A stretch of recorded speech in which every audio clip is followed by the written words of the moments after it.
राष्ट्र नवनिर्माण सेना के प्रमुख राज ठाकरे ने गंगा नदी की सफाई और पानी की गुणवत्ता पर सवाल उठाते हुए कहा कि वह नदी में पवित्र डुबकी नहीं लगाएंगे। राज ठाकरे ने लोगों ने आग्रह है कि वे भी किसी भी तरह के अंधविश्वास से बाहर आएं और अपने दिमाग का सही इस्तेमाल करें। इतना ही नहीं, राज ठाकरे ने गंगा की सफाई का मुद्दा भी उठाया है। दरअसल शनिवार को राज ठाकरे अपनी पार्टी के 19वें स्थापना दिवस के अवसर पर आयोजित एक कार्यक्रम में बोल रहे थे। उन्होंने कहा कि उनकी पार्टी के नेता बालानंद गांवकर प्रयागराज में हाल ही में संपन्न महाकुंभ से पवित्र जल लेकर आए थे, लेकिन उन्होंने इसे पीने से इनकार कर दिया। राज ठाकरे ने कहा कि बालानंद गांवकर मेरे लिए थोड़ा पानी लेकर आए थे। मैंने कहा चले जाओ, मैं नहाने नहीं जा रहा हूँ। वह पानी कौन पिएगा? कोविड अभी अभी गुजरा है और लोग 2 साल से चेहरे पर मास्क लगाकर घूम रहे हैं। अब वे वहां जा रहे हैं और स्नान कर रहे हैं। कौन जाकर उस गंगा में पवित्र डुबकी लगाएगा? राज ठाकरे ने यह भी कहा कि उन्होंने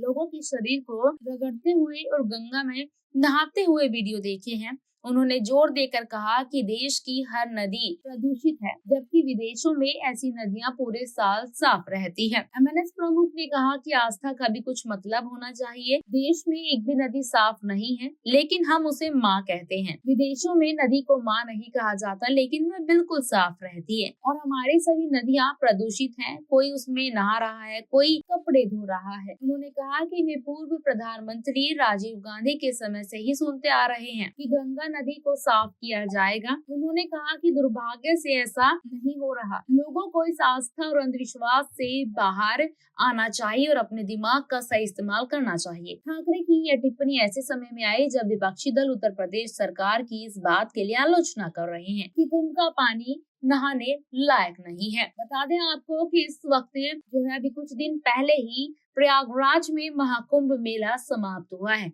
और इस महाकुंभ मेले में 65 करोड़ के आसपास जो है लोगों ने यहाँ पर जो है गंगा में डुबकी लगाई है। लेकिन इसी बीच एक खबर जो कि बहुत ज्यादा वायरल हुई थी, गंगा का पानी नहाने लायक नहीं है, उसमें किसी प्रकार के बैक्टीरिया मौजूद हैं। तो कहीं ना कहीं अब दोबारा से जो है राज ठाकरे इस मुद्दे को उठाते नजर आ रहे हैं। अगर आपको भी लगता है कि वाकई में गंगा नदी, जो कि यहाँ पर गंगा माँ भी कहा जाता है, गंगा नदी का पानी यहाँ जो है शुद्ध नहीं है, तो कमेंट सेक्शन में हमें अपनी राय जरूर बताएं। धन्यवाद।